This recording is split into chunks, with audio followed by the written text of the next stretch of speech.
Hi, Conrad. How are you? Hi, Lisa. I just unmuted to say hi to you, and I hope I'm allowed to be cooking while this thing is going on. I think that's perfect. I love it. I'm That's preparing fantastic. for a trip to Santa Rosa Island. Is that that's one of the Channel Islands, right? Yeah. So I had to get, my oatmeal all ready in my peanut butter jar, which is plastic, which I found out will last 10,000 years. So this will be perfect. Anyway, I'm going to go back to mute. Hi, everybody.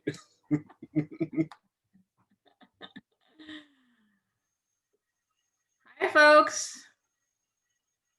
I hope the chat is going. And so if it is, if you guys could introduce yourselves, if you could type in your name, your neighborhood council, and what brought you here today, that would be great. And I don't think you need to be on mute unless you have background noise, because I'm hoping this is going to be a conversation.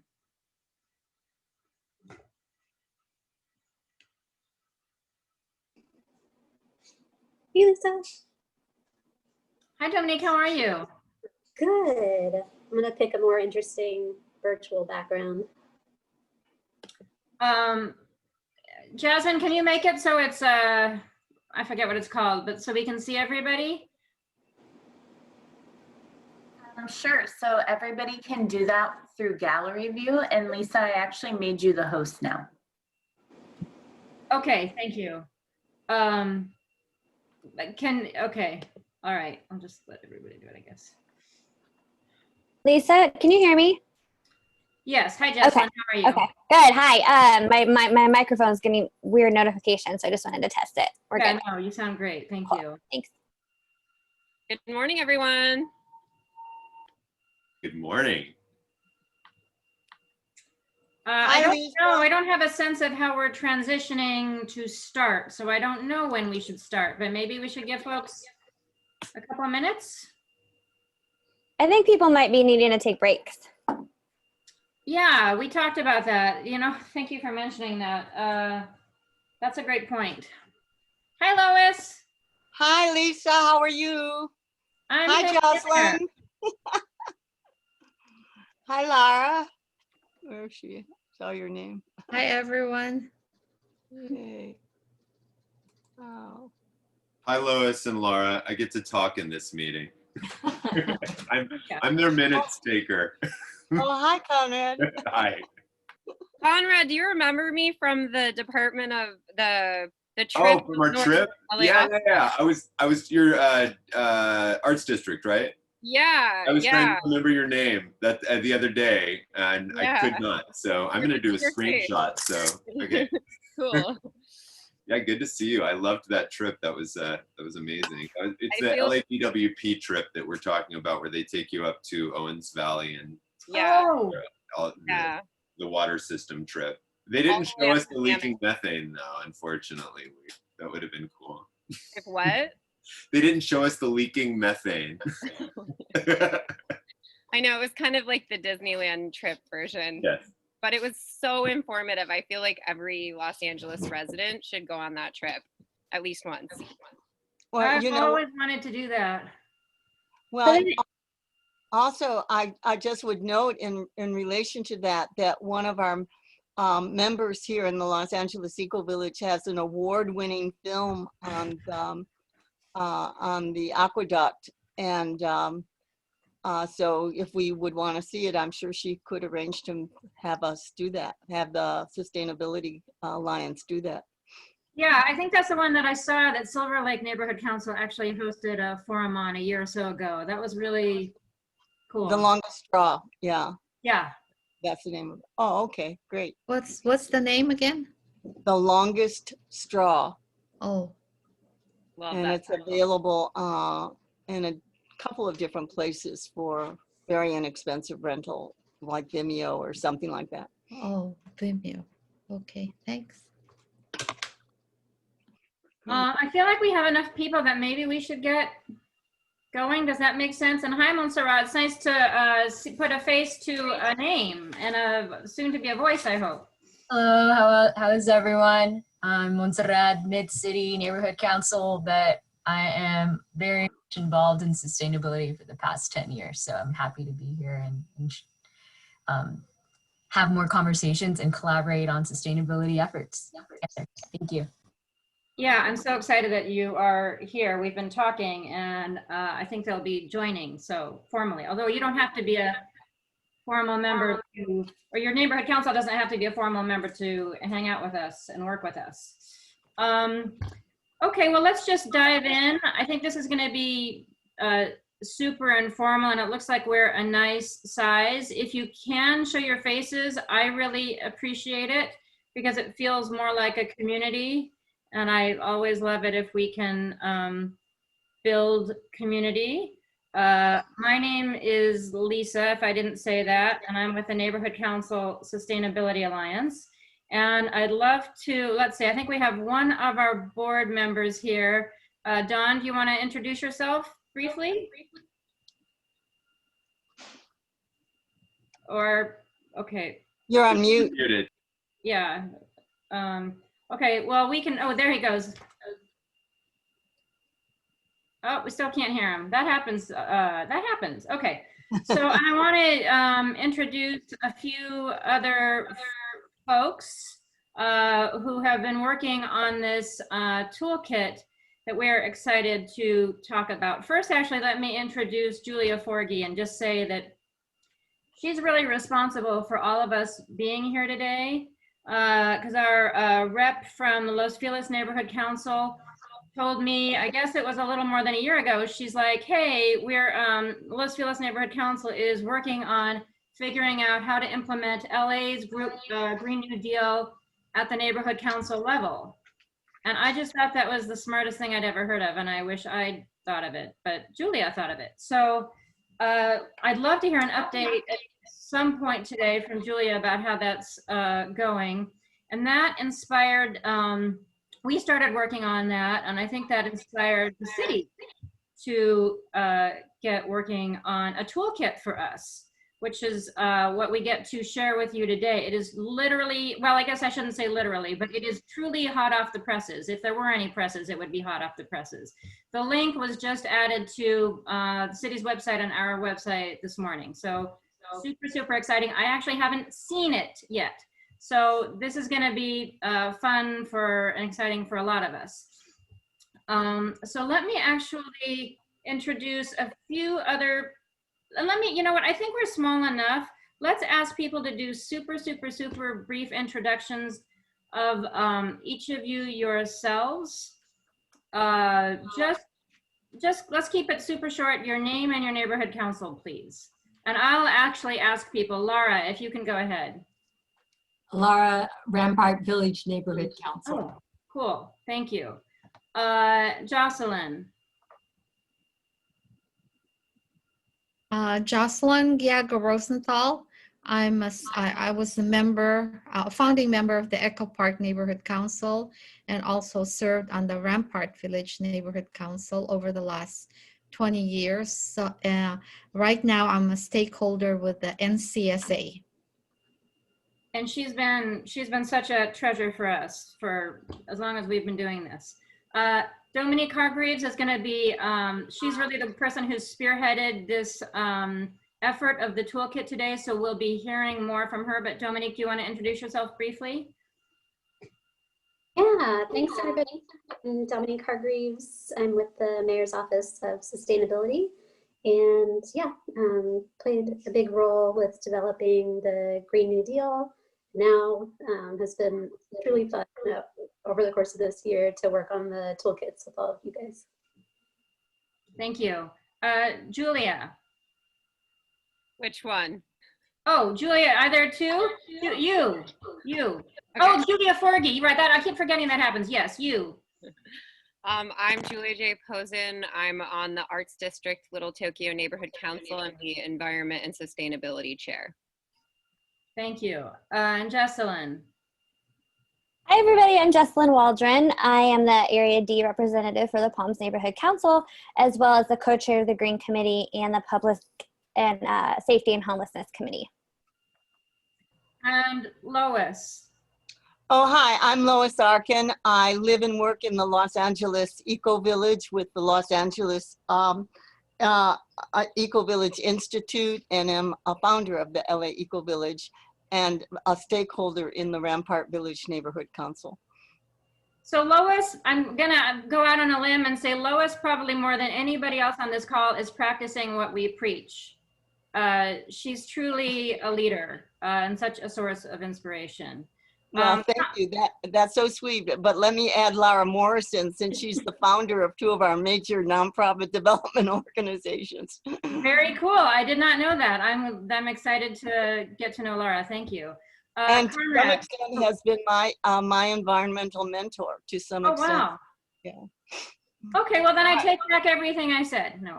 Oh no, I'll take it. I love it. Thank you. Conrad. I'm Conrad Starr from the Greater Wilshire Neighborhood Council. And did you know you can use a tiny spatula to get that little bit of egg out? That's fantastic. They should put that in the toolkit.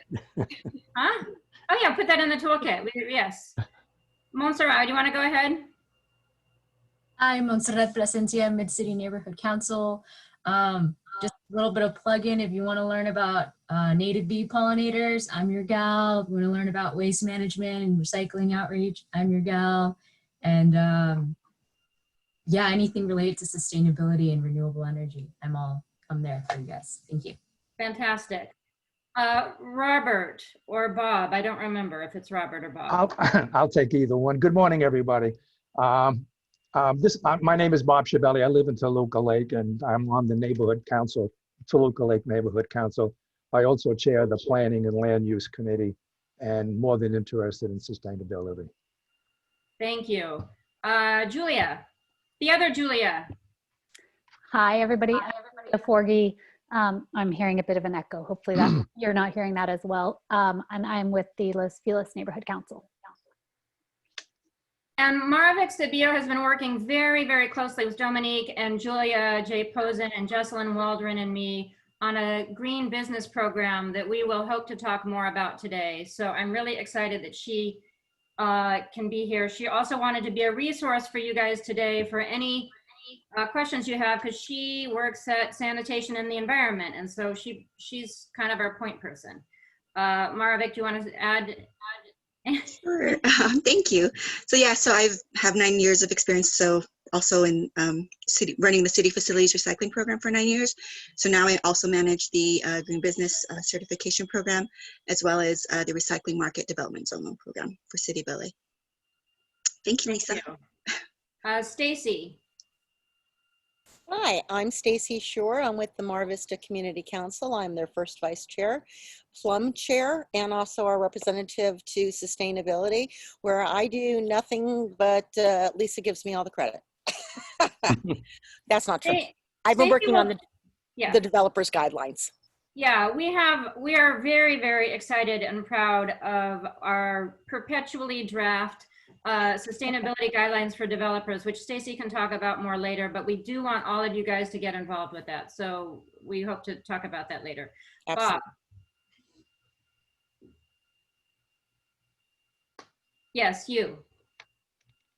The other Bob, yeah, two Bobs and two Julias. Hi there, Lisa. I'm Bob Gelfand. I'm currently the Emergency Preparedness Chair, Coastal San Pedro Neighborhood Council. Long ago, the Vice Chair of the Environmental Caucus of the California Democratic Party for 6 years, and very interested in worldwide sustainability. Yeah, well, yeah, we all got to do it together, right? Thank you. Christine. Christine, hi, I'm with North Area Empowerment in the South LA. Fantastic. Well, thank you so much for joining. Kevin. Hello, good morning. Is it still morning? I'm Kevin Taylor, former president of the Reseda Neighborhood Council years ago, and currently Mayor Garcetti, Office of Public Engagement, and part of the crew that worked on the Green New Deal Neighborhood Council Toolkit. And I did not know that you used to be president of Reseda. That's a fun fact. Thank you. Jasmine. Good morning, everyone. My name is Jasmine El Barbary. I work for the Department of Neighborhood Empowerment. I'm the Department Chief Sustainability Officer and representative to the NCSA. Happy to be here. So Jasmine is our go-to person for all things. So she's been a tremendous resource for us. Doug. Hi, everybody. I'm Doug Walters. I live in the Fairfax district, but better known as the Chief Sustainability Officer for LA Sanitation and the Environment, which is a job I've been doing for the last 5 years. Welcome, and I'm here live from the Huntington Gardens, so you might see me walking if I leave my camera on. It's a great day to be sustainable. Thank you. Thank you. Helen. I think I'm the only Helen here. So I'm Helen Taco. I'm the secretary with the Palms Neighborhood Council, also the co-chair of our Green Committee, along with Jessalyn Waldron. Oh, cool. Very cool. Thank you for joining. Ginny. You're muted. Yeah, okay, Ginny Hatfield, and I'm with Neighborhood Council Valley Village, and very much into sustainability the last 9 months, as I am co-chairing a United Nations Association event, which takes place October 14th. Oh, right. And I would like to invite everyone who is on this Zoom meeting today to attend. Basically, we are honoring. You know what, Ginny? I'm sorry. We're going to have announcements at the end. You can't do a promo, but I know you can, but you have to do it. You got to hang in there, and you can do it at the end. We'll open it up for announcements. Okay, thank you. And thank you. And so we were corresponding via email just a couple days ago. Muriel recently joined our board. I'm super excited to have her here. Muriel, can you say a little bit about yourself?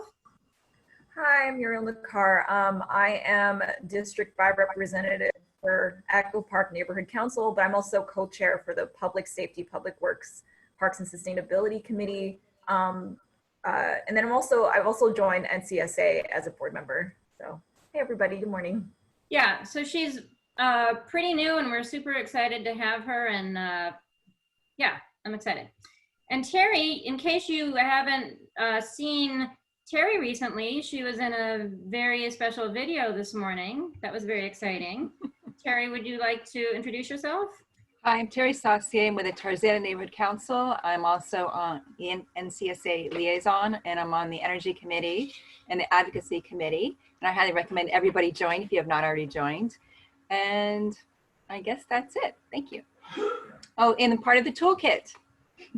Oh yeah, she's on the advisory group for the Toolkit. She's been instrumental in it, a huge contributor, so thank you. And Lisa is another huge contributor from the community engagement piece. Lisa, please, yeah, say a little bit more about your role. Hi, I'm Lisa Payne. I'm the Director of Public Engagement for the Mayor's Office. So Kevin and I are on the same team. And we feel really fortunate that we've been able to partner with many of you to put together this toolkit, this Green New Deal toolkit, to add to all the things, all the different toolkits you guys have been putting together. So we really appreciate the opportunity to collaborate, because really, you know, we can do so much at the city level, but it's also what everyone individually does is also really important. So thank you. That's exactly my thinking on it. Thank you, Lisa. And Cheryl, who is a part of our EV adoption working and advisory group, or however we call it, too many words, but she's been huge in that. And so we've been working very closely recently. Cheryl, please introduce yourself. Hi, I think you covered it. I am not in a neighborhood council, but I am on this NCSA advisory committee for electric vehicles. I'm really enjoying working with Lisa. And she has a background in charging and stuff, which is super helpful for us in terms of our getting our expertise up to speed and doing more effective outreach. Okay, let's see. I'm looking at the second page. Kathy, can you please introduce yourself? Yes, hi. My name is Kathy Wayne. I am a member of the Laurel Canyon Association and also the Bel Air Beverly Crest Neighborhood Council. I'm on the Land and Planning Committee. I'm also on the Budget and Finance Committee and on the Bylaws Committee. And I'm also on the Housing Element Task Force on the Livability, Sustainability, and Resiliency Committee. Oh, wow. Okay. You're busy. I am. Okay. Thank you. Thank you. Thank you. Howard. Yes, good morning to you all. My name is Howard Ketchum. I am with the Sherman Oaks Neighborhood Council, where I serve as the first vice president, serving also on the Governmental Affairs and Finance Committees. I'm also a neighborhood council budget advocate for a good number of years now, and have served previously as their treasurer. However, what is of particular interest to me of the sustainability movement within the NCs is that I wear a couple of other hats too. As a real estate broker, I'm on the board of directors of the Southland Regional Association of Realtors, which represents over 10,000 Realtor members in the San Fernando, Santa Clarita Valleys, and also on the state California Association State Realtors of 200,000. Okay, so thank you. I'm needing to. Just to say, I'd like to be able to cross-pollinate between the efforts of the neighborhood councils and sustainability there. Thank you. Perfect. Thank you. Thank you very much. Lorraine is one of our board members and kind of famous across the city. Lorraine, I'll let you introduce yourself. Hi, everyone. My name is Lorraine Lundqvist. I'm a member of the board of the Neighborhood Council Sustainability Alliance and with the Environment Committee of the Northridge East Neighborhood Council. And I teach sustainability at Cal State University Northridge. Thank you. Elena, who works with the city and has also been instrumental in the toolkit we're about to dive into. Hi, everyone. Thank you, Lisa. My name is Elena Guevara. I'm a policy analyst with the Mayor's Sustainability Team, and really happy to be here with you all today, and I look forward to the discussion. And then Ernie is our board chair. Ernie, you want to say a few words? And he was also very much highlighted in the video this morning. In case you didn't see it, you should check it out. Good morning, everyone. Thank you, Lisa, for leading this effort today, and also to everyone from the mayor's office that was instrumental in putting together the toolkit, as well as your presence here today, and to all the neighborhood council folks. I've had the pleasure of serving on neighborhood councils in North Hollywood, Boyle Heights, the formation of the Panorama City Neighborhood Council. I've chaired planning and land use committees. I've served as a budget advocate. So I really appreciate your effort in helping to move the city forward at a neighborhood, at a local level, where people can actually take action and feel like they make a difference. So thank you again for being here today and for the work that you do every day. And Joanne, are you the Joanne from Los Feliz? Yes, this is. Yay, I don't think I've actually seen you before, but this is great. She's also been working on the sustainability guidelines with us. Please introduce yourself. Hi, everyone. I'm Joanne. I'm part of the Los Feliz Neighborhood Council. I mainly do social media and outreach. And she's providing valuable feedback for us. So it's fun to put faces to voices and work. Wesley, who I cannot see, but who I think might be there.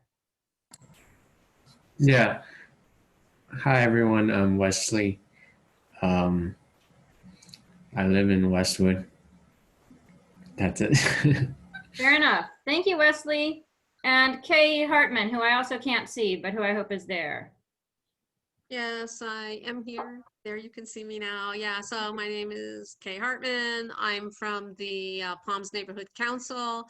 I'm a member of the board, the Area A representative. I'm also co-chair of our Plum Committee, chair of our Venice Boulevard Improvement Committee, and a member of our Transportation Committee.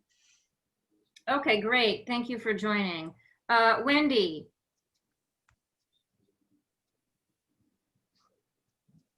Okay, I think I saw something in the chat. Oh, wait, is she? No, okay. Marcy. Maybe she, okay. Let's try Kristen. Hi, my name's, oh, here we go. Kristen, I am part of the Palms Neighborhood Council. I'm the area E-Rep. I'm also on the Green Committee with Jesselyn and Helen, and I'm also part of the Outreach Committee. I do a good amount on our social platforms. Fantastic. Thank you for joining. Laura Gonzalez. Hi, I'm Laura Gonzalez. I am from the Eagle Rock Neighborhood Council, where I serve as a brand new co-chair to the Sustainability Council as of 2 weeks ago. Okay. So, happy to be Along here. with- Are you doing that with Juan? Yes, I am. Okay, great. Thank you. That's exciting.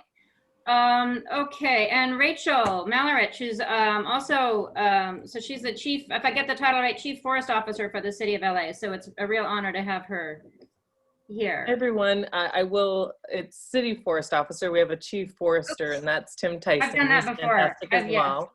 Sorry. But really happy to be with you guys this morning. Love to get to hear feedback on and hear more about the toolkit. Yeah, thank you. We definitely are talking about trees in the toolkit. Okay. Oh, and Cindy, I see Cindy. Can you show yourself if you're there? I am here. I'm not really camera ready. Fair enough. Okay. Really nice to be here, and thank you for understanding these. I just got a glimpse. So yeah, I'm on the Green Committee of the Silver Lake Neighborhood Council, and a member of the Silver Lake Reservoirs Conservancy, and yeah, excited to hear about the toolkit. Thank you. Great. Thank you for joining. Duncan. Okay, maybe we don't have Duncan. Joan Jacobs. Maybe we don't have Joan. Alan McGill. Maybe we don't. Oh, we do have Alan. Okay. Hi, my name is Alan McGill. I'm not with a neighborhood council. I'm an interested public citizen. Glad to be here. Well, thank you for joining. Yeah, you don't have to be with a neighborhood council to be here. So do you happen to know which neighborhood council area you live in? Many, many miles from California. Ah, okay. Got it. Okay. And Philip. Hi, this is Philip DeGore. I'm a member of the Northridge East Neighborhood Council and co-chair of the Planning and Land Use Committee there. Okay, fantastic. Well, I think I got everybody. I want to hand it over to, oops. Oh, Don, did you want to say something since you're not muted? We can't hear you, unfortunately. Nope, it's not working. I want to hand it over to Jesselyn and to Dominique, who are going to give a little bit more background on the toolkit. And I think Dominique was thinking we would probably show you a couple of the action guides. I don't know if Dominique or Jesselyn, you want to dive in? Oh, Yes. on my screen, you're next to each other. I don't know how that happened, but that's terribly convenient. It was meant to be. Yeah. Dominique, you can go ahead if you want. It doesn't really matter to me. But I feel like you got the ball rolling. I'll fill in the blanks with the neighborhood council perspective.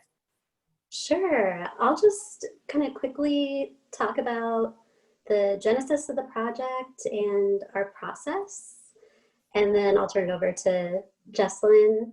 And then maybe I can share my screen, or I'll connect with Jasmine. We'll figure out if I can do that. So we can look at the webpage and walk through some of the toolkits. So I think it was a year ago that the mayor announced that we would begin working on the Green New Deal Neighborhood Council Toolkit, because I think people all across the city really want to be involved. They really want to make change in their neighborhood. It can be tricky to navigate the city systems, figure out like where to start and what you can do, either individually with your household or with your neighborhood council.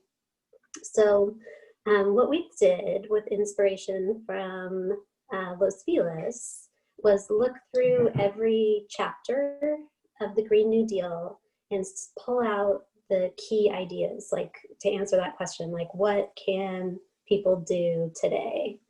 And so we formulated a list and worked with the advisory group that many of whom are on today, which is great, to start creating living documents. And so we also created a template that you'll see, 8 of the guides today. And from that template, we're trying to figure out, like, why do we, like, what is this action? What benefits are derived from people taking this action? You know, what are the how-to steps to do these things? And then what are the supporting programs? Like, what are some helpful links that people would want to know? How can they find partners in that space? Because we have such a great supportive nonprofit community across LA, whether you're interested in water, waste, trees, etc. So we started pulling all this info together for these sustainability actions. And we've met, gosh, every 3 or 4 weeks with the advisory group to really like drill down the content, get the right resources together. And yeah, we're excited to show it to you today. It was, or I shouldn't say was, because it's an ongoing project. The documents will continue to evolve. We'll create more action guides in the future to be released as well. But what I really enjoyed about this project was all the people that I got to meet and talk to, because I feel like I've been in my own little bubble for so long here at home. And so I really look forward to our meetings and hearing the different perspectives from all over the city, because when you look at the advisory group that we have, they're from, you know, East Side, downtown, South LA, West Side, you know, all over town, mid-city. And so I learned so much about the different perspectives. Like, what is it like, you know, in Palms? What's happening in recycling in the Valley? And so that was really fun for me to hear from different perspectives. So with that, I'll turn it to Jessalyn. Thanks, Dominique. So I think Dominique, yeah, they, as the Department of the Mayor's Office, did a really good job of kind of putting this toolkit together for us, and then allowing us as neighborhood councils to come in and give a perspective of like, how can we really use these tools to put projects to work to advance the Green New Deal in our own neighborhoods. And I know I've been on my board for a little bit more than a year now, and one of the hardest things in the 2-year term I'm elected to serve is getting these projects off the ground, right? And navigating them. Like, where do you start? Getting through the bureaucracy of City Hall and the city clerk and the organization of all of this. So I really feel like this tool helps give us that quick access at your fingertips to really work on projects, to know how to plant trees and get businesses in your neighborhood to be more sustainable or do cleanups. So that being said, yeah, we all got together and worked on what the city put together, and I thought it was a really great collaboration where we got to say, like, we got to say, ask questions of like, how can we actually, like I said, kind of put this stuff to work, but we also got to come together with resources as neighborhood councils that maybe the city didn't know certain things, right? Like, I have created steps of how to in my own neighborhood council. So we already, like, some of us already know so much. So getting to come together and bring all that knowledge together at all of these different levels from all over the city was a really cool experience. And I hope it's really useful. And as Dominique said, it's a living, breathing document. So obviously, like, a lot of this information will be changing, and I have faith that it'll be updated regularly. And I know there's still a little bit of work to be done on it, and Lisa said we haven't seen it. I kind of barely poked around this morning as we were listening. I think it looks really great. I'm really excited to look at what's happened, but also, yeah, I think that's it. So yeah, I'm curious to talk more with everybody else about what we've worked on or your ideas or feedback. And are we going to show it? Yeah, so Dominique, you should be able to share your screen. So if we can show an action guide or two, I think that would be great. And what we'd like to do with all of you guys, to the extent that it's possible, since I know none of us has really had the opportunity to dive into it yet, to get your reactions and to start thinking about how we can actually implement this in our respective neighborhood councils. Does that work for you, Dominique? Yeah, that's perfect. I'm going to try to share my screen. Okay. Let's see how it goes. Okay. What I can do is go into my drive. Okay. Do you want somebody else to share a screen? I think this will work. I have two guides that I can walk us through. One is on monitoring air quality, and the other one is on reducing food waste. And let me just, okay, go ahead. Oh, are you sure? Yes, no worries, go ahead. Okay, perfect. So all of the guides follow kind of the color scheme and the look of the Green New Deal. So if you had Green New Deal open and you turned to the waste and resource recovery chapter, the colors and a lot of the photos and things, relate to one another.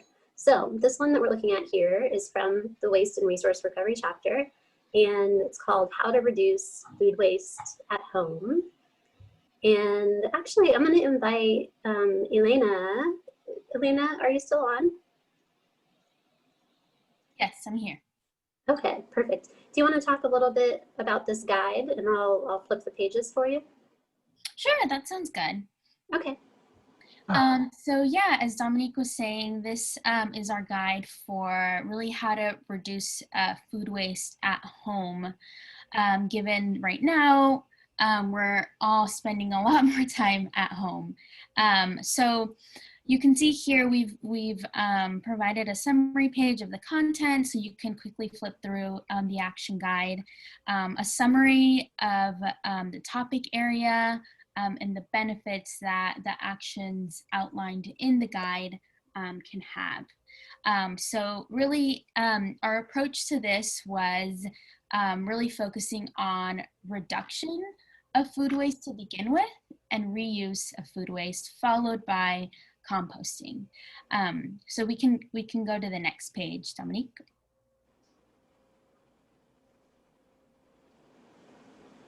So beginning with the reduction and reuse opportunities.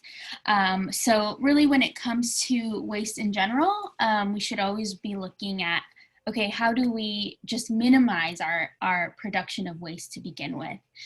So some tips that you can see in the guide are shopping smart to prevent food waste. So planning ahead and really making your list of what you need to buy when you go to the grocery store.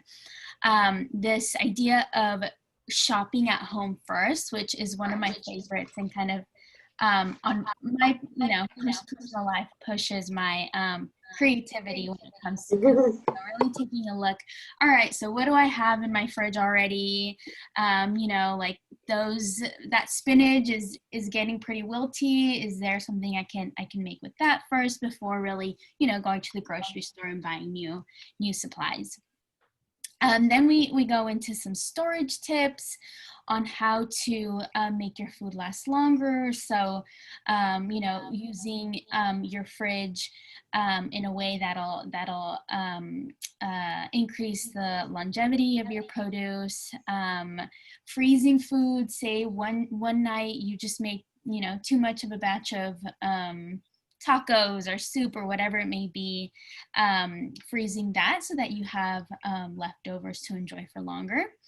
And then we've also included throughout various actions some useful external links as well. There's a lot of really great guides and different tips that exist through various other organizations. So we've linked those throughout as well. And you can see it in the blue text throughout each of the action guides. We can go to the next page, Dominic.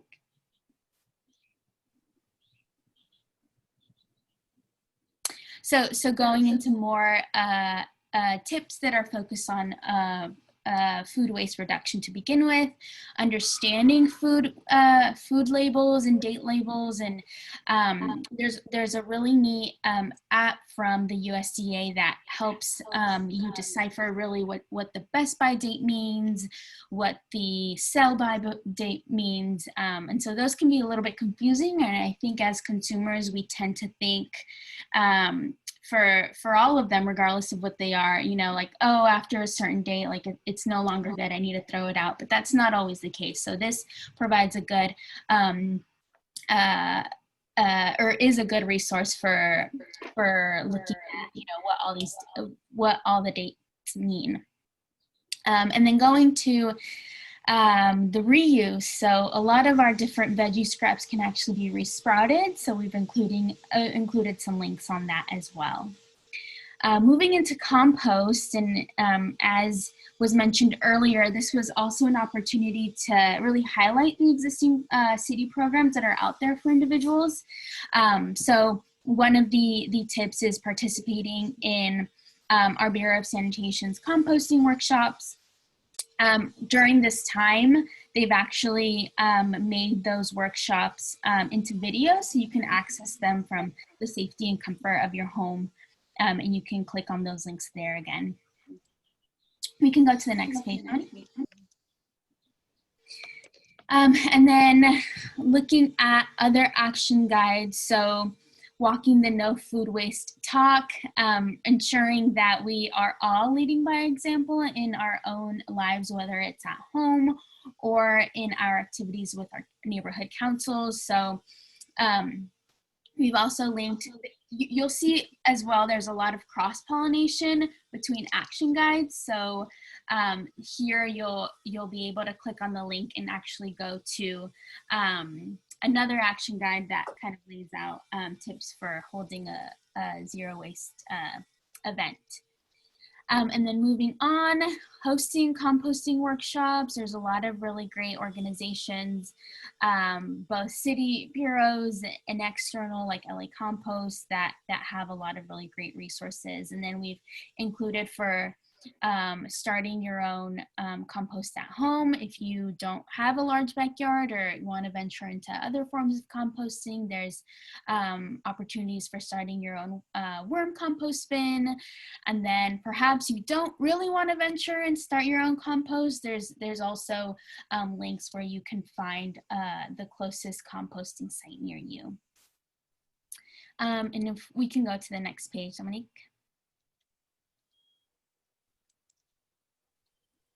And it looks like you may have some issues with the links, so we'll look into that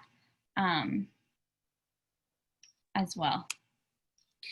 And then, of course, spreading the word about food waste. And this is a really, I think, important piece when it comes to the influence that neighborhood councils can have within their own communities. So really, utilizing the council as a way to influence local businesses and just spread education about the various initiatives that are going on. So through the state, there are some aggressive organics mandates coming down the pipeline. And so this is a really neat opportunity for neighborhood councils to help educate local businesses about those, and also engage with perhaps their neighborhood organizations that are rescuing food, and really just make sure that the different players are aware of everything and collaborating.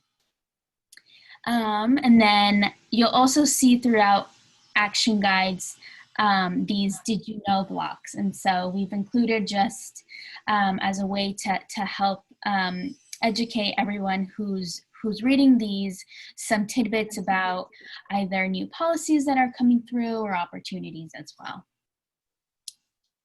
And I think that's we have, okay. So additional helpful links section. So other resources that might be helpful in, people's kind of push towards becoming more environmentally friendly. You'll also, as I said, see some links throughout the action guides themselves and the different items. And then we also have a partner section where we highlight organizations that are working in this space. And if anyone has suggestions on other organizations that are really active in this space or that we could highlight, we've included our sustainability email there where you can always feel free to send suggestions or recommendations. And I think that's it, right? Okay.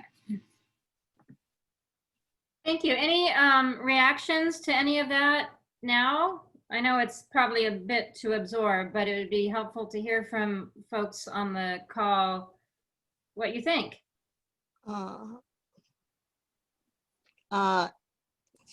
Is there a lineup to speak? Not that I know of. Go for it. I think that's Lois. Yep, thanks. Well, it's really attractive. I can't wait to read the small print, which I couldn't see on the screen. And I'd like to know what other topics or how-to or action items that you plan to have, and the possibility that we might add or consider adding how to start an eco-village in your neighborhood. Ooh. And we already have the information on how to do that. Very cool.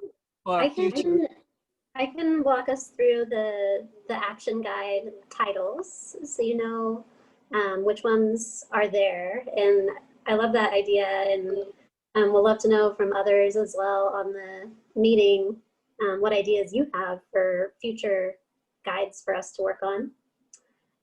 So published now are the following action guides. Plant free trees in your neighborhood. Plant California-friendly landscaping in your neighborhood. Make your next car electric. Install solar power where you live. Grow your own food. Help businesses get certified as green. And monitor and improve air quality in your neighborhood and household. And then we actually have two more that we're going to post hopefully in the next month or so. They're action guides that are things that require people gathering together to do things. So our communications team advised us to post those once we're gathering again outside of our houses. So those two are hosting a community cleanup event that Jesselyn let us borrow and adapt from Palms. And then also on the road to zero waste for hosting your neighborhood council meeting. So those two will be coming next. Go ahead, Lois. And I just saw, I think a few people do have hands raised. So okay, I'll wait for them. No, go ahead.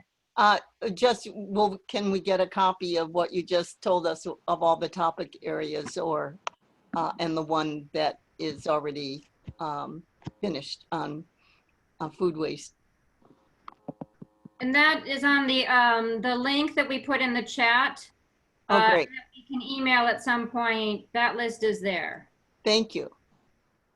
So Conrad, you wanted to say something? I don't know where you are. Yes, but I'm probably now right in front of you. You are, in fact, right in front of me. So I'm very eager to read the plan as well, or the paper. I recall in the past having read that the law with regard to drying your clothes in the sun had been changed, or essentially tenants were given rights to do that, even if their lease stipulated otherwise with some restrictions. And it makes me think here about the fact that 63% of Angelenos are renters, and many of us feel afraid to engage in make some ecological choices because we're not sure if that'll put us at odds with our landlords. So I would encourage all of these guides to have sort of a know your rights section. And maybe it's just going to be an inch tall, but it would say, you know, composting, you know, if you are a renter, you may need your landlord's permission for this, or you have the right to do this under such and such. And even if that would ultimately contain maybe a good deal of bad news, it does bring up the conversation, or the point that we may need to change some laws in order to really have the impact that we want to have.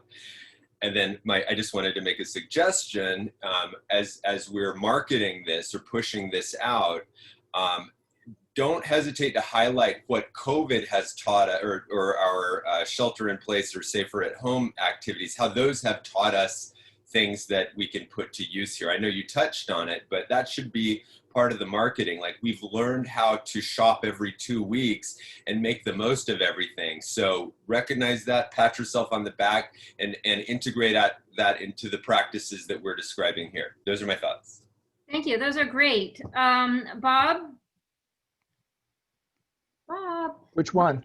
Yeah, no, the other Bob. Sorry. I think I'm the other Bob. Yes. Just call me the other Bob from now on. That's what you look Okay. Yeah, long ago I was with another environmental organization, and in fact doing a lot with publications.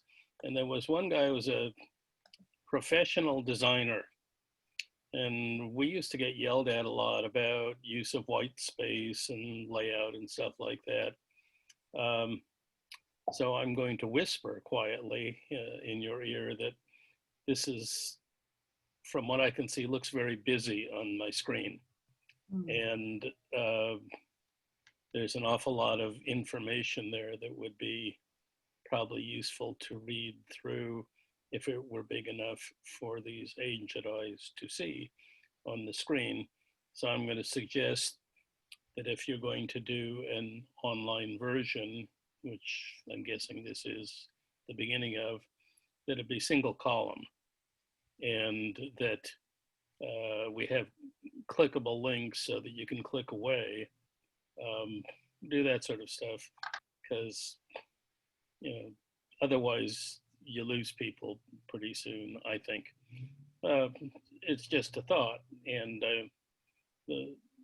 the substance, on the other hand, I'm not arguing about. I do understand Conrad's point, being one of those renters, that God knows where we could do a compost, but we do have public gardens around here. We have a big one up the road, and it could be that there could be something communal.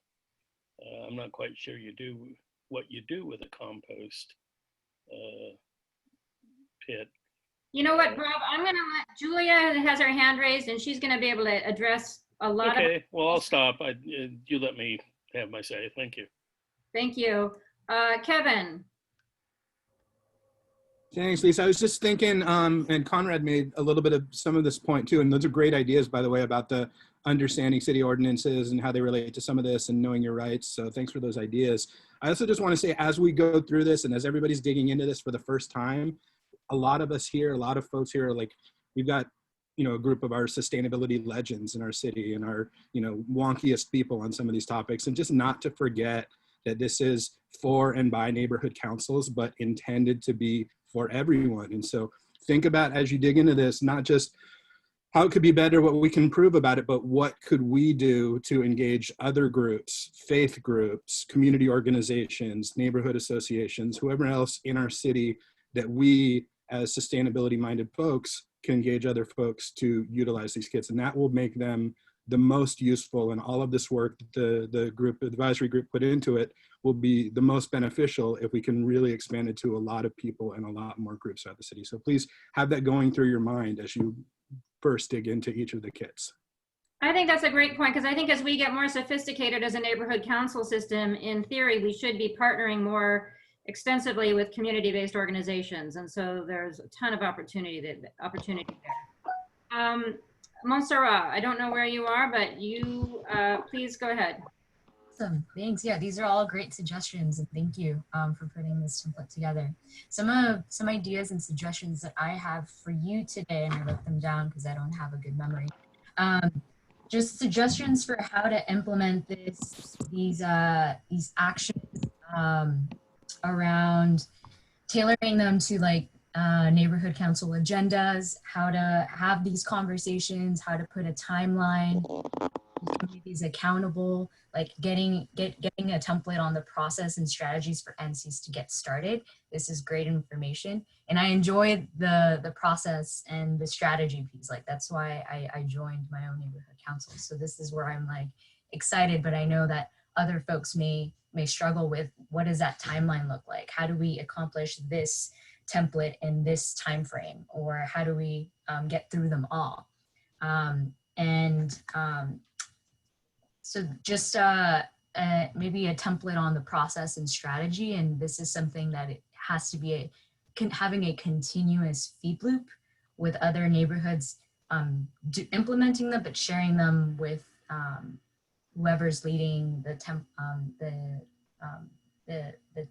I guess the Toolkit advisory group. And in addition to that, how can we continuously host maybe bi-monthly, or not monthly, every other month, some like strategy and process meetings around how we're implementing the toolkits as neighborhood councils. I think that's just another way to like help you guys not just front load the work, but to set up some good feedback loops in that way. So we're all working together and we're all like kind of sharing what progress is individually and together collectively. And yeah, and I just want to echo the whole maybe having a template on resilience and like a list of community organizations that we can reach out to that are out there as just the starting point for building those partnerships with those community-based organizations. And again, a lot of neighborhood councils already have these connections. It's just a matter of like having a very tailored discussion around, hey, what are the community organizations that you're working with that we should include in this template, and having that ongoing dialogue. I'd be happy to get involved in that. So let me know who I should reach out to on these ideas and visions, because I'm really into that collectivism and working together from various neighborhood council regions to support our individual efforts in our own neighborhood region and expanding above. So thank you. Great, thank you. I'm super excited. Yeah, I think we've talked a little bit about that strategy piece, and I think I agree we should do that. So yeah, we will continue that conversation and hope that you can join us in that. Lara. If you're going to have something on next car EV, I think you should also have something about being car free. Yeah. I have lived in Los Angeles for more than a decade without a car. Yes, I don't remember if we mentioned it at all, but we probably do. We mentioned rideshare. Okay. Same one, yeah. As being okay, that's good. Thank you, Cheryl. Conrad. Sorry, I thought I was later in the queue. So since we clearly can't afford to put any of this on the back of a cereal box, I think what I'm pushing for in terms of emergency preparedness messaging is, and haven't done it yet, developing a laundry room poster, because many apartments have laundry rooms. So if you do want to sort of whittle things down to the tips for apartment dwellers, that's, I think, a great way to get eyeballs. And I didn't want to fail to mention that idea. It's a great idea, thank you. Ginny. Yeah, I would just like to follow up on Kevin's suggestion. You know, I'd like to get your permission to use the toolkit that you have available now at our forum, because we're going to have a section on takeaway and what people can do right then and now to make a difference. And, you know, this is great. You know, the UNA is all about the Sustainable Development Goals. So if you're looking for an organization community to partner with, we've got 17 goals and you've got all sorts of ideas on how to achieve those. So as far as the neighborhood councils goes, I could see using this, what we're doing since we can't have events anymore, okay, in person, we're using the town hall function. So in addition to our regular monthly board meetings, we're going to intersperse the year with town halls on different subjects. I could see this being a subject for one of our town hall meetings. We're having one with the league coming up. We're doing one on Ryland in November. This could be another one maybe at the beginning of the year. And, you know, people come, if we advertise and market, come that might not come to a regular board meeting, but a topic interests them and they would sign on. So you might get a little bit different audience. So that's what I would suggest. Thank you. I love that idea. Julia J. Hi. My comments were a little more focused on the food waste-free toolkit. But I'll just, you know, having been on the toolkit advisory group, and I know this was mentioned a little bit just a few minutes ago, but you know, the process of collaboration that we were able to have, and just the concept of integrating more community oversight between local leaders like ourselves and you know, the city has been like a really important element, and I'm glad to have participated in that process. And it's exciting that this toolkit is really the result of that. And so I just want to, you know, thank the city. Thank you so much for that. And it's really been a pleasure to be a part of that. I think that for the toolkit we just went over, I thought that we did a good job of synthesizing like public resources and city workshops while simultaneously encouraging people to take a very like do-it-yourself approach with both growing your own food and composting. I think it's really important to encourage people to compost at home if it's possible, and in a lot of ways it is, and I like that you highlight vermicomposting because that can be a way to do it. I think there was a question about you know, what do you do with your compost? So there's all sorts of things. You can literally just put it like in a sidewalk median, anywhere that you see dirt, you can just sprinkle the soil on top of it, and you're doing, you know, you're doing your community a favor. You can donate it to a community garden. You could make it a gift. You could put it in your own potted plants. I saw bokashi composting was mentioned in the chats. I represent the Arts District and Little Tokyo Neighborhood Council, and we have a bokashi composting center in Little Tokyo at the Japanese American Culture and Community Center that's really thriving. And I really liked Conrad's suggestion of like a know your rights element, because I've personally been composting at my like loft apartments downtown, and I had a bin for 6 years, and then recently it was just like thrown away, like somebody just threw it away, and I was kind of devastated. But it re-emphasized the need for us as residents to understand, like, how do you actually work with your building, both like how can people pitch it to their building to emphasize like this is a value that I'm bringing to the entire complex, and also like what part of that is reaching out to your hauler. There is, I believe, zero waste reps that are a part of, you know, that represent each hauler, or at least a lot of them. And so like, is this a process of collaborating with them? Like, I think breaking that down would be super helpful. So thank you. I want to chime in and say two things. One, I had a worm bin tossed by a landlord, and I was totally traumatized. I've not totally recovered. But I'm not sure, Julia, that you answered Bob's questions, and I know you can answer them. I think he was asking about small spaces, and my answer, which I think is different from Julia's answer, is worm bins, worm bins, worm bins.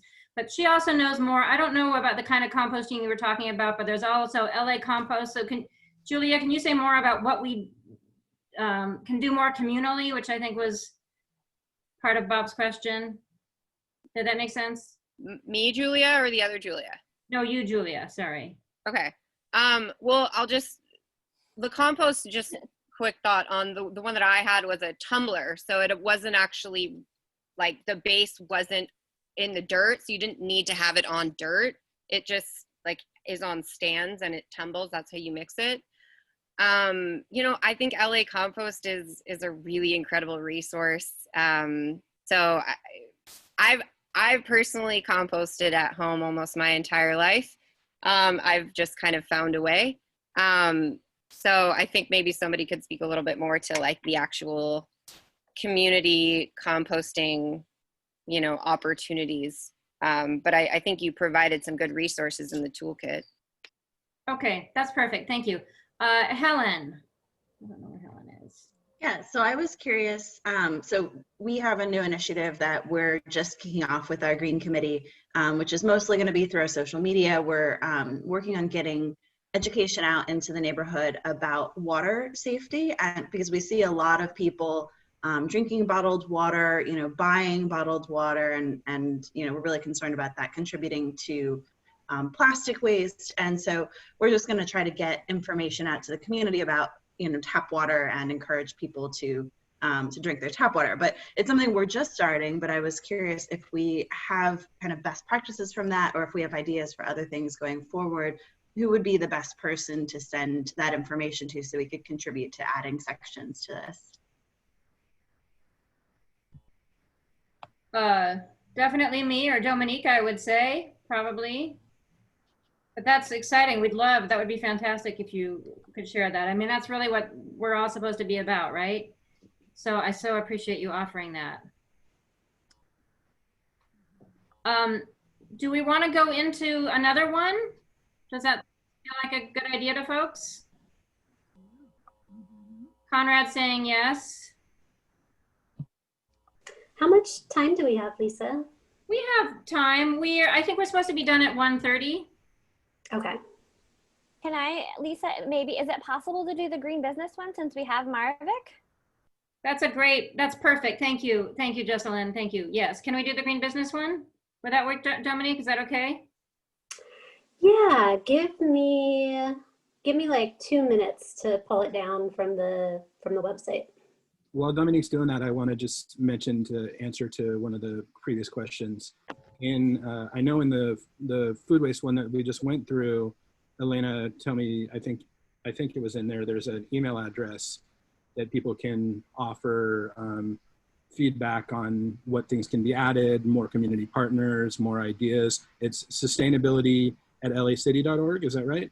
Correct, yes. Yeah, sustainability@lacity.org, and that'll be a way for us to, you know, widely spread to other folks that these are ways you can give feedback, and it can continue to evolve as we go on. Lisa Hart, absolutely, you're a great resource for people to have more, you know, individual conversations with, and our team is always available, but that's a great sort of landing spot for general feedback. Oh, that's fantastic. Thank you for sharing that. How about while we're pulling it up, if Julia J, well, yeah, I want to hear from Julia J. Posen and Jesselyn. Can you share a little bit about the background from our end on this, and then we can maybe hear a little bit from Maravik before we dive into this one? Sure. Jesselyn, you want to start? Sure. Julia, Lisa, Maravik, and a team of some other folks have been working on how we can create a green business program at the neighborhood council level for a little over a year. And our idea on this is really, you know, to forge and engage businesses to pull them into the civic engagement of neighborhood councils, to get to know our communities, but also, like, the city of LA has their own green business program, but in our own neighborhoods, we know our baristas, our bartenders, our managers, our folks to go out and do the outreach and be like, hey, you know, Julia, you want to, you know, we're like friends, or I see you weekly or whatever. Can I tell you about this really great green business program?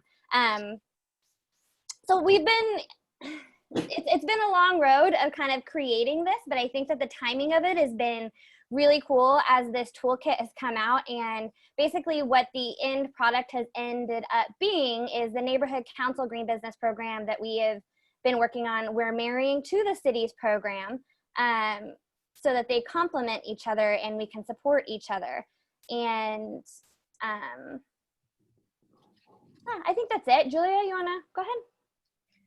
Yeah, I think that's a good overview. You know, we had been ideating and workshopping this concept for over a year, and I'm really glad that we're able to merge it with the city's green business program, and just able to look at their program through the lens of neighborhood council members, so we could think about, okay, what are the benefits to not just the neighborhood council boards, but also like their communities, in addition to what are the benefits for the business, and really try and achieve something that is beneficial for everybody in the process and allows for some shine for your neighborhood councils. The idea of electing a green business ambassador from your board was something that we were able to bring forward.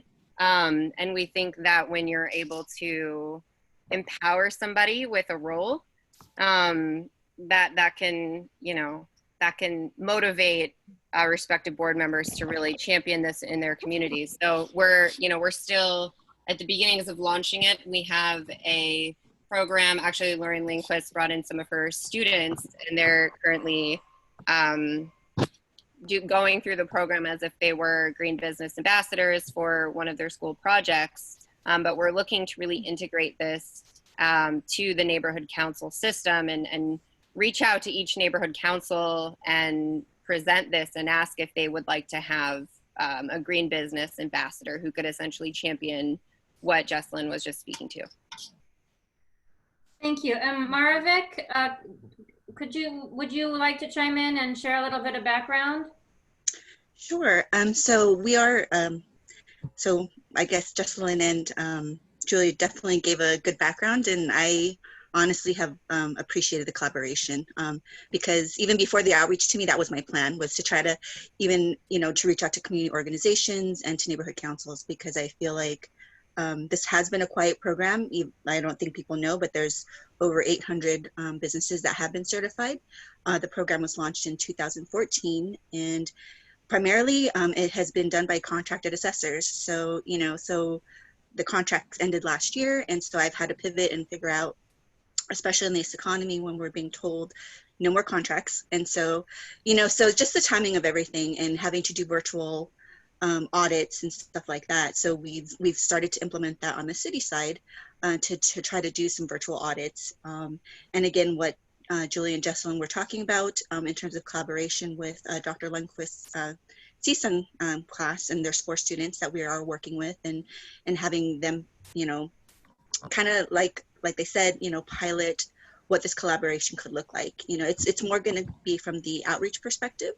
And I think that's a huge help, because as right now we do have 130 businesses that reached out to us, and we've emailed and communicated with them, but then it gets crickets, so, as much as we want to promote the program, I'm so excited because even if they do one change, I find that to be a success, and so we are considering, right now, some of our checklists that we have.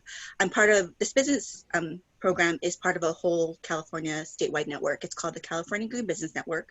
So if you look at the links that Montserrat provided on the chat, and I can also when there too, we rushed and created a flyer specifically for today, so I could share that flyer with you as well, more about the program. But again, we're here to collaborate, and again, one of the things that coming from the government side, and I think that was so evident in the NCSA meeting that I attended a couple weeks ago, was that no matter how much we talk and try to promote our programs, people don't necessarily know about them. And so, I think this is a really great opportunity, because I know, we want to hear from the community, at least me personally. Like, I want to know what the community wants to hear, what they need. And, sometimes a lot a lot of times and often the program is already existing. It's just that there's like a million programs that the city of Los Angeles does that people just don't know about because there's so much. There's 40,000 city employees approximately. So imagine all the jobs that we're doing. And so, sorry, I don't want to take up too much time. I know we're on a time limit, but yeah. So we can go into the thing. But again, thank you to Julia, Lisa, Lorraine, and Jesselyn. I have totally appreciated the time that we've been able to talk throughout the last year. And I'm excited. I'm really, really excited to work with the neighborhood councils. I think you guys do really, really great work. And I'm all about change, you know, being the change. That's one of my favorite quotes, you know, to be the change that you want to see in the world. And I feel like that's what this group is doing. And so I just want to say thank you for all the work that you guys have been doing, especially since it's it's basically volunteer work. So we appreciate that from the city side. So that's all. Thank you so much, Marvik. I mean, I mentioned community oversight earlier, and the dialogue that we've been engaging in over the last year is really the epitome of that. And even though there's a lot of bureaucracy, there's been a lot of like you needing to check in with other, you know, staff members and get approvals. Like you've never said no. And we really, you know, Jesselyn, myself, Lisa, like we've really come in with a lot of strong ideas and really wanted to be integral parts of the program, working alongside with the consultants for, you know, various parts of this. And you being receptive to that, like level of integration, I think is really important. And I just really appreciate, you know, that openness on your part and Wendy's and Nuna's. So thank you. Thank you. Thank you, guys. Dominique, are we ready to go through it? Yeah, you guys can see it, right? Yep. Perfect. Okay. So little known fact about this one, I actually have two versions of this guide because we had an initial version that was more geared towards the businesses themselves and like a whole how-to list to sign up, register, et cetera, et cetera. And this one though is really for the NCs, and it talks about, you know, what are the benefits, what would somebody do if they're in a neighborhood council and they want to, you know, help businesses within the neighborhood to change their practices. So I can always pull out that other one as well, that this is the one for NCs. So what I really like about the Green Business Program is that it is statewide and it is very impactful. So when you look through the checklist, there are a lot of different requirements, and we try to just boil it down in this summary section. So people could get a sense for what's required to get the full certification. So there's initiatives around reducing water use through low flow toilets and aerated faucets, energy conservation, requiring energy efficient lighting and equipment, and the rest that you can see here about commuting. Green cleaning is really important, obviously, lowering waste that's being produced on site.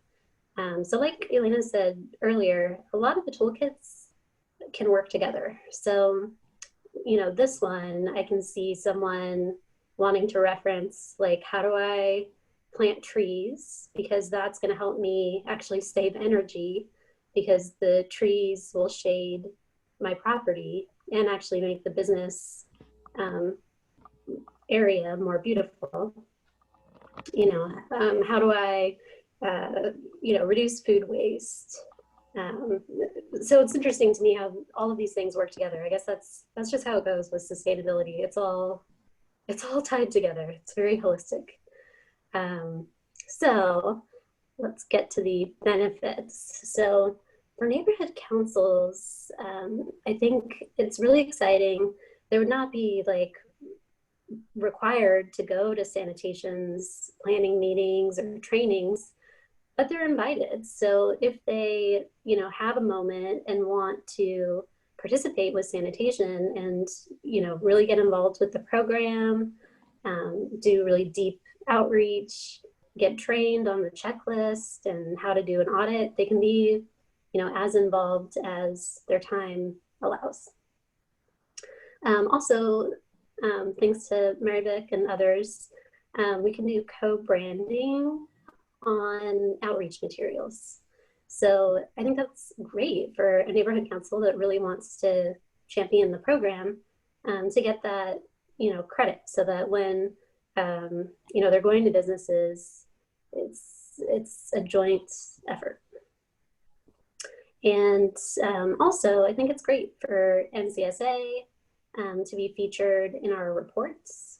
We do a quarterly reporting system where we track, how many of this, how many of that, how many kilowatt hours, et cetera.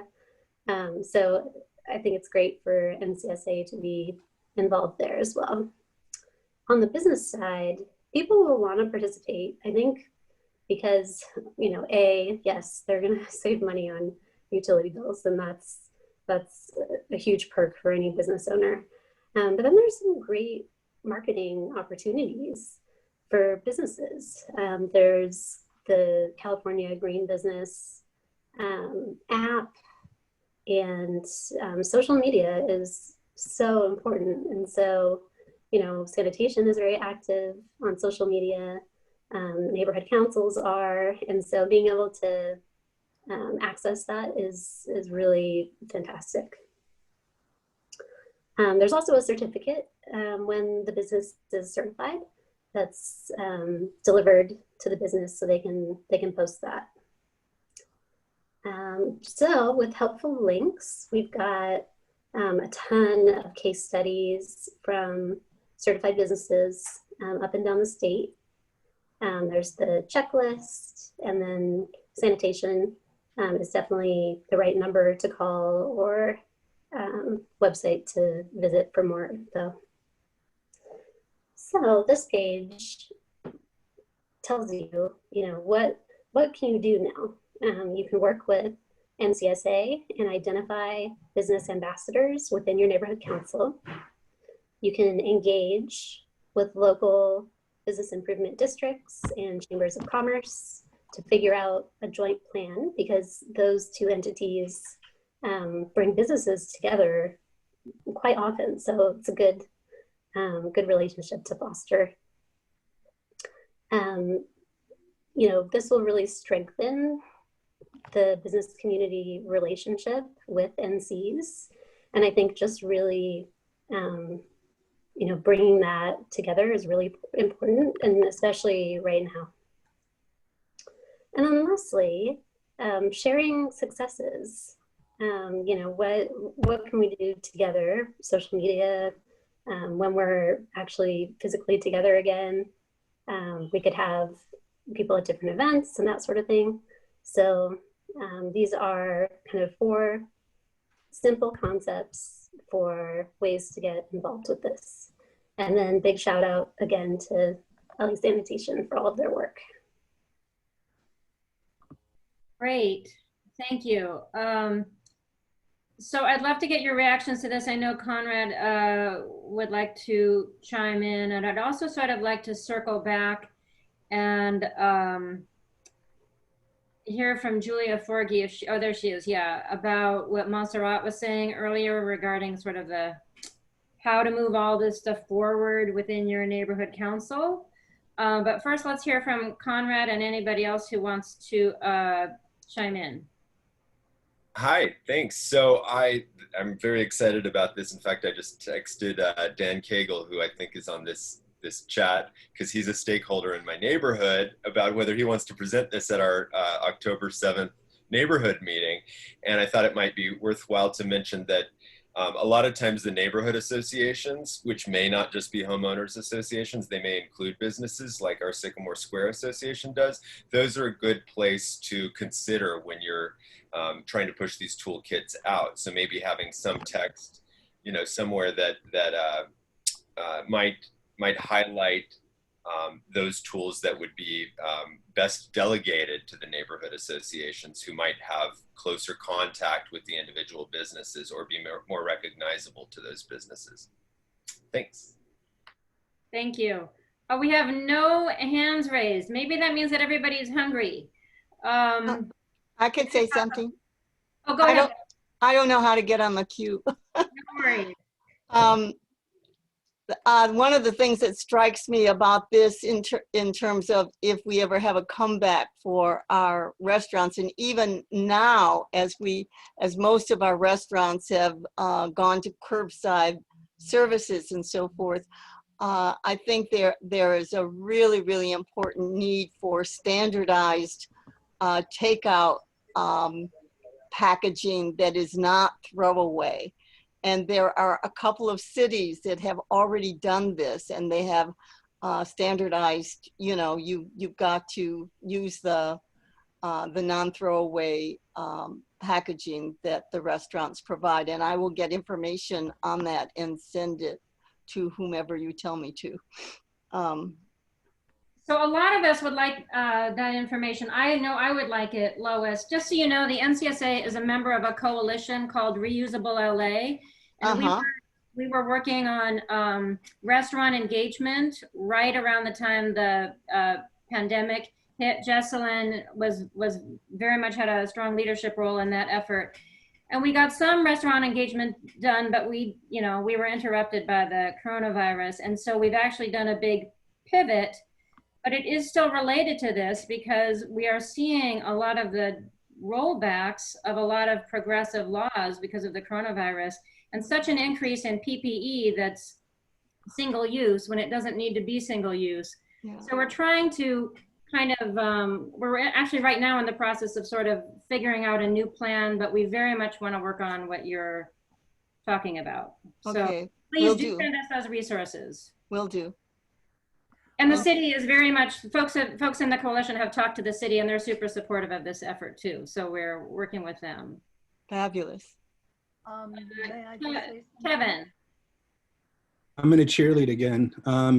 Just in the spirit of today's NC Congress, and just kudos to Jesselyn and Julia and Marvik and Lorraine and the nature of that type of collaboration of working together with departments and the city and community leaders. And they had already come up with a framework of an idea, and it was already, the seeds were already there and you're already working on it. And then you were able to pivot and pull together a bigger coalition to bring something like this together. It's just a great demonstration of what's possible with the neighborhood councils, and especially with elections coming up, something you can do to get more people engaged. And these are the prospects and possibilities. And I just thought it was important to elevate that, especially today for the Congress.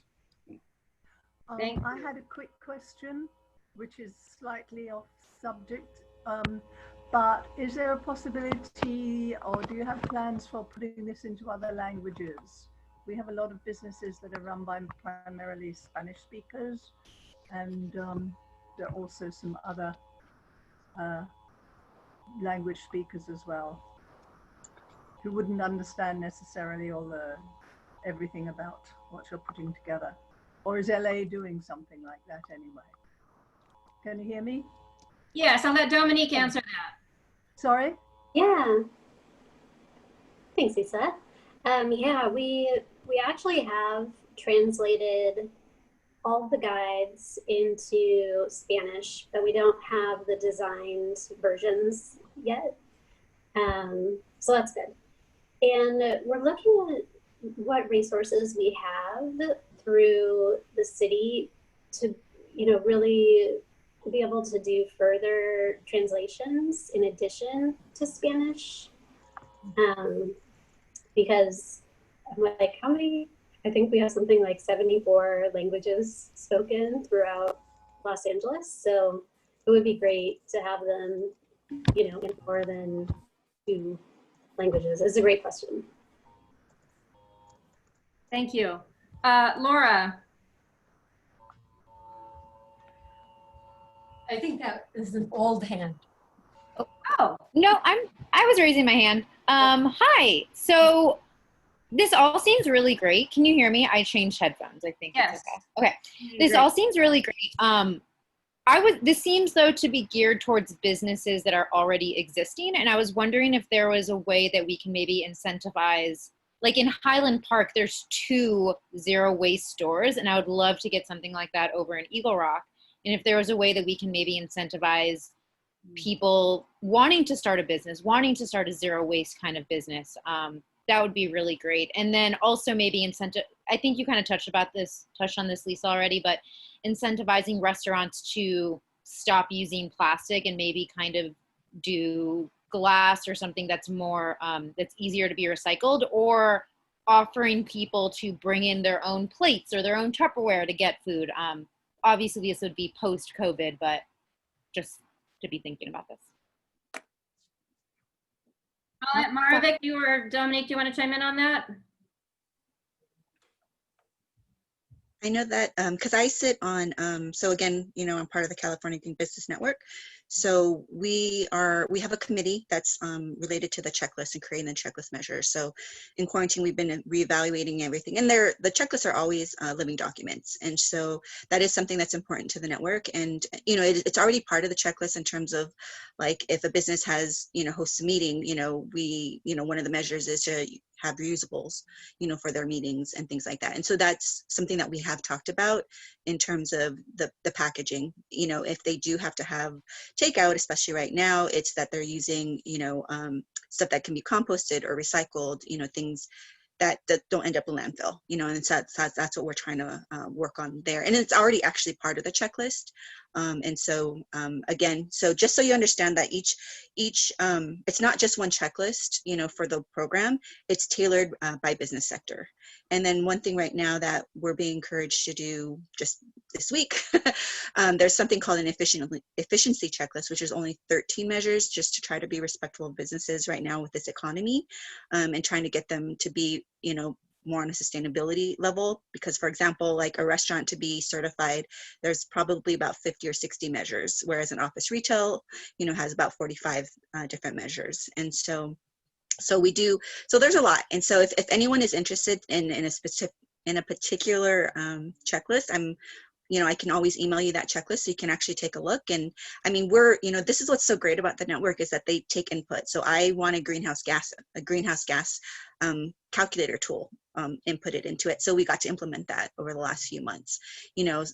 So there's just a lot of different things. So we welcome, and that's what's so beautiful about the network, is that we do welcome input, especially in terms of the checklist. So some of the thoughts that you already have may already be implemented into the checklist. So, you know, again, we have office, retail, restaurants, hotels, you know, there's a list of them, and I can send an email, or I can maybe look it up and put in the chat of the different type of business sectors that we have a checklist existing. Okay, thank you. That's great. Bob.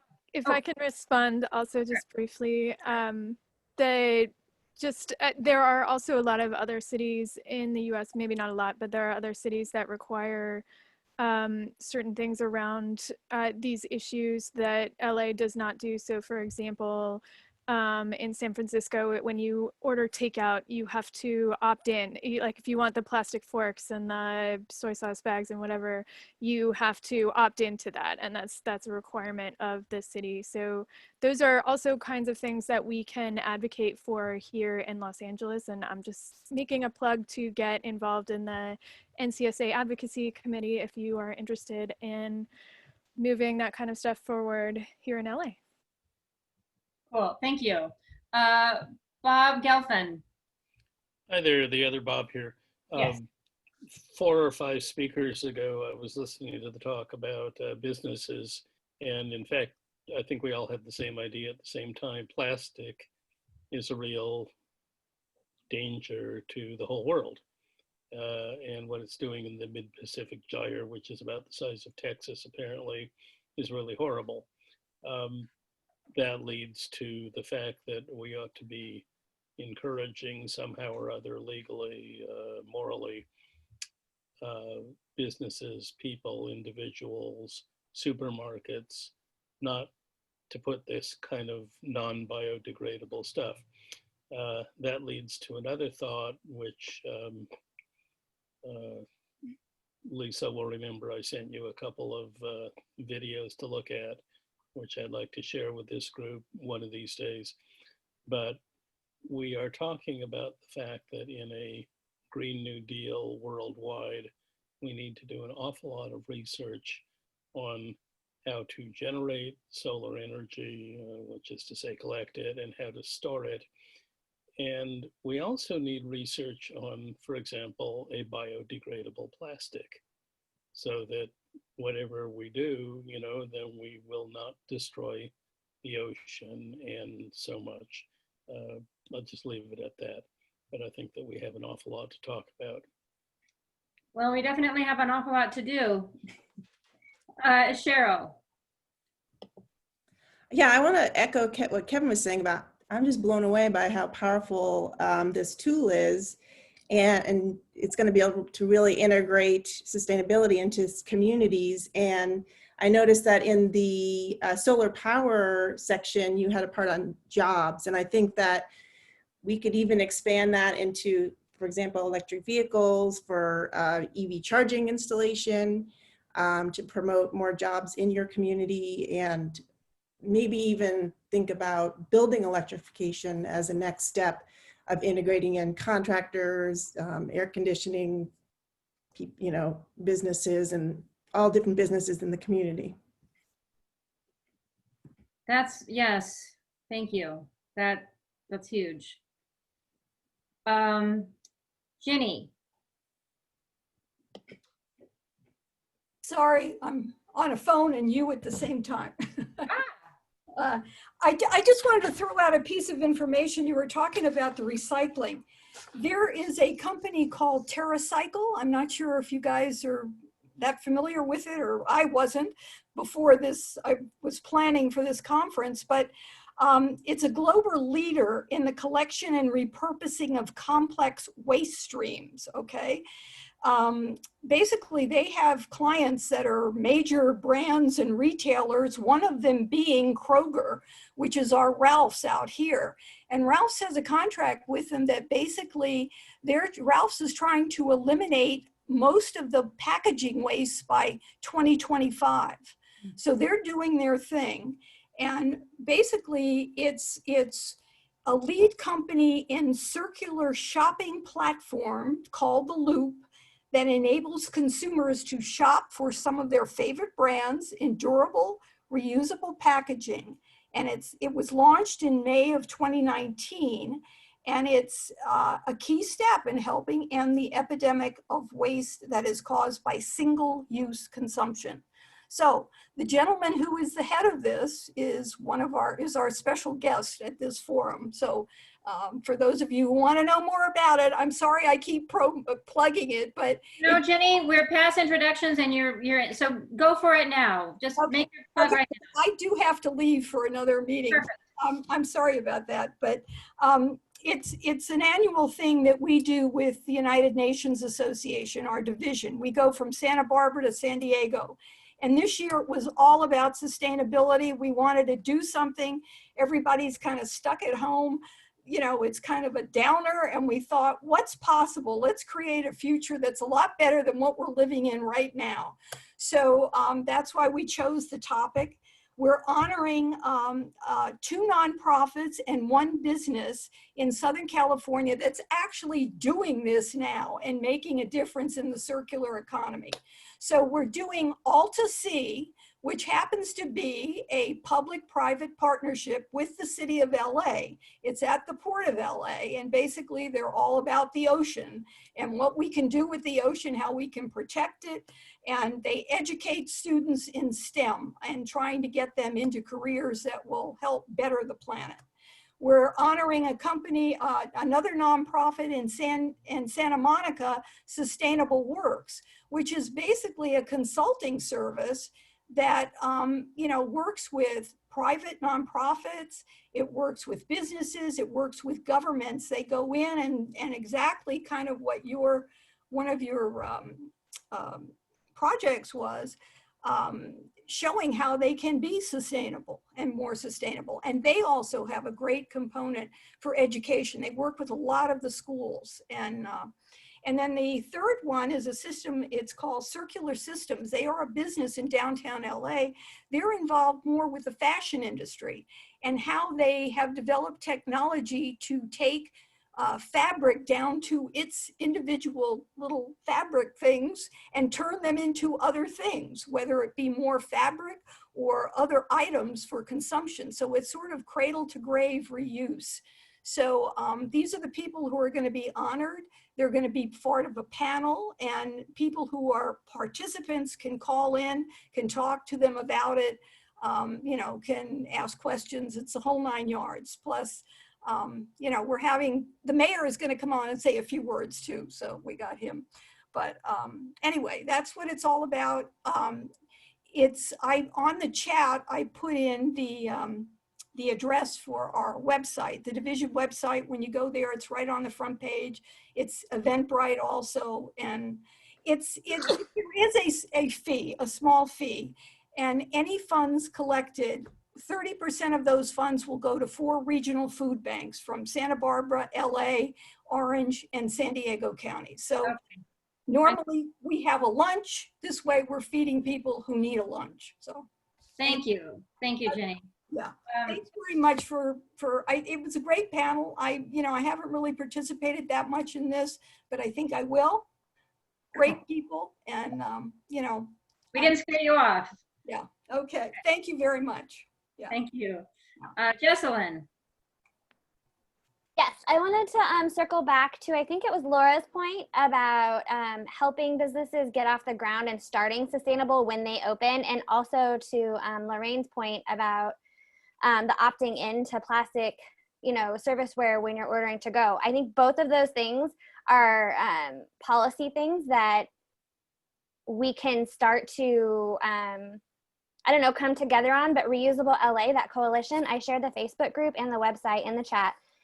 Those are things that we are brainstorming right now. So hopefully there will be things to get involved with to start pushing for those things, because that, you know, economic loss for businesses right now and probably moving forward for a while is awful, and it's heartbreaking, but we will rebuild, and we do want to be ahead of the curve and setting that standard for how businesses can open in sustainable ways with green practices. So I just wanted, I don't know, I'm pumped about that. I think that's something we should keep our in the back of our mind, on the table, and kind of start pushing.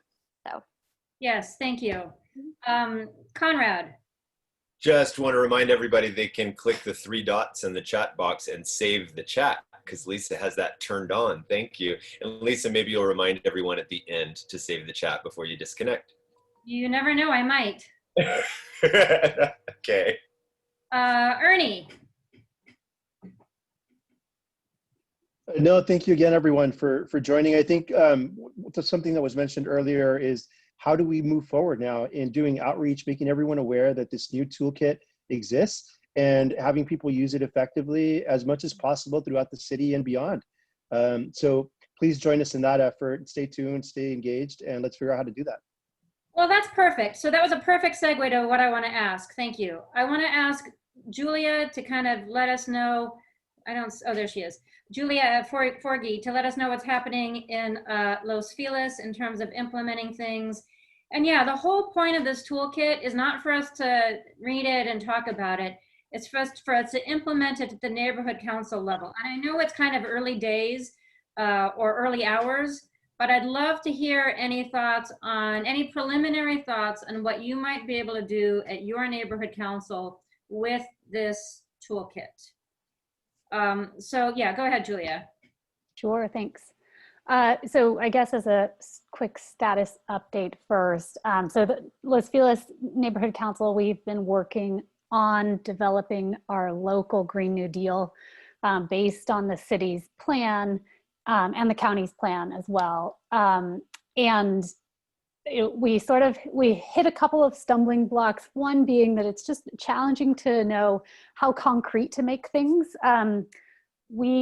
One of our emphases is on understanding how much of a change and how much of an impact each thing that we incorporate actually has. So, if we're going to change some event to, zero waste, or if we're going to add or advocate to add a charging station at some municipal building, how much is that going to help the city reach its goal, its quantitative goals in the Green New Deal. And that's what we've really been struggling with, just to really understand exactly how much of an impact, like, is this thing that we want to implement actually going to matter, or should we be focusing our efforts on something else that's going to get us there? So that's one thing that we're still kind of struggling with. But the other thing that I think has stymied us a little bit is COVID, to be honest, in that I think a lot of the sustainability measures that we're trying to implement were sort of initially, I guess, seen as inconsistent with safety precautions put in place with respect to COVID. So, you know, grocery store single-use bags is an example where I now have a bajillion plastic bags that I have no idea what to do with. And so that was sort of a struggle for us as well. And also our emphases were sort of placed elsewhere for a while, but we're getting back going again and hoping that with these really helpful toolkits from the city that we can kind of get over the barriers and get something finalized as we continue to just use this at our working draft as a living document. So we are implementing things. Actually, one thing I wanted to highlight for those who were interested in composting but struggling with people living in apartments is that in Los Feliz, we actually have a program where we've partnered with LA Compost, and we have these green bins that we give out to folks with the Los Feliz logo on them. And that way you can put your compost in that and then bring up to the farmer's market. Again, a program that's been stymied by COVID, but we hope to get it off the ground again soon. And so I guess the next steps, more directly to your question, are sort of moving forward again, trying to make sure that we're aware of everything, all of the programs that are already out there. Like, we spent quite a bit of time actually putting together a cool Los Feliz green business decal before we realized that there was a city program that we could just rely on. So we have a cool decal, but it's probably never going to get used. But you know, we're grateful that there is a city program that we can, so we don't have to reinvent the wheel. So right now we're sort of trying to talk with all of our different committees to, it's a limited edition decal, I like that. So we're trying to talk to all of our different committees and just make sure that what we are trying to implement is something that folks across the board are on board with, because it's, you know, sustainability is something that touches on everything else. So, you know, we want to make sure that we're working with, say, our homelessness committee to make sure that what we're emphasizing is consistent with what they're working on and that we can collaborate well. So it's sort of a long process, I guess, in order to make sure that we're doing that effectively. And I think one of our main lessons learned is that in order to do this effectively, it sort of has to be a combination of sort of the long-term planning and also just like start acting right away, and think of it as a living document, so that, you know, we have a lot of great ideas people came up with of things that we can do to put in place the Green New Deal. And we're kind of chipping away at those things, but still kind of working on firming up this document. So it's sort of a chicken and the egg kind of problem, but at the same time, maybe we can turn that into a solution and just make progress while still working on this document. So. It totally makes perfect sense to me. Thank you so much for sharing that. I think we still have a little time for folks to chime in, but I want to make sure that we tell you, make sure you know about some things before you leave. Stacy, can you please talk about the sustainability guidelines? And I'll put a link to it in the chat. If you're here, Stacy. Stacy. Okay. I don't know where she is. Dominique, can you talk about our listening session that's happening next Saturday? Yeah. Lisa, you've been on a roll with these events. It's like, I know, it's not a good, it's a problem, trust me. oh. The best among the board. Anyway, yes. Yeah. Okay, so NCSA is hosting a listening session along with our office.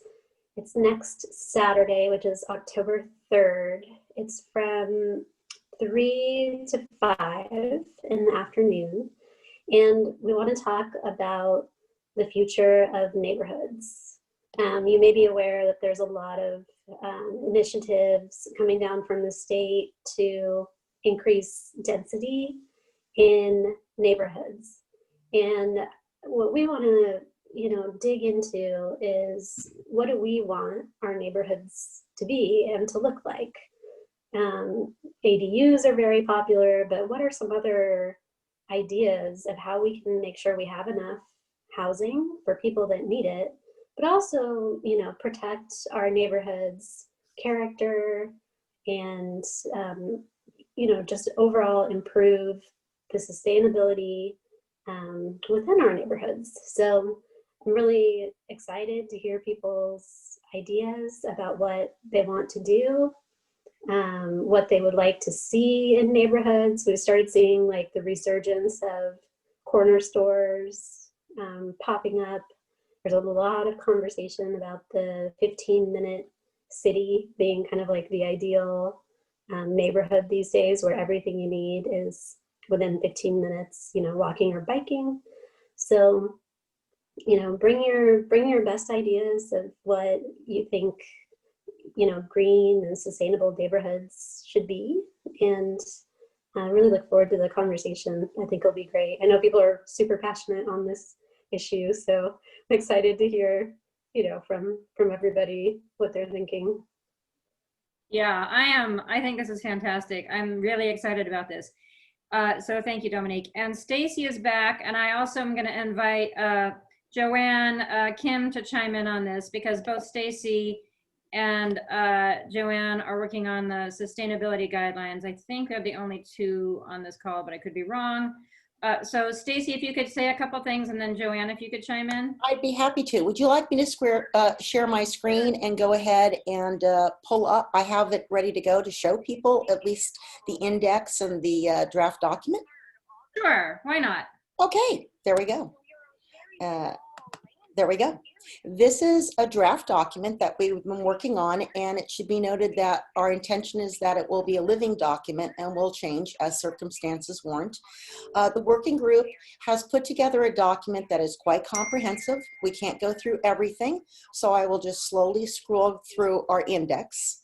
And in advance, you can email Lisa to get access to it. We are still accepting comments and feedback if we're missing something. And the intent of the document is to assist plum chairs primarily when developments are brought to their committee and they start interfacing with the developers. We intend for this to be somewhat of a checklist and a guide of things that they should be thinking of, and it even discusses how to engage with developers, how to engage with the community, to consider these sustainability issues that are involved with the actual construction and housing issues involving site-specific landscaping, what they're going to use in the construction of the building, sustainability measures for tenants, and encouraging more sustainability measures from gardening to tap water to only electric appliances.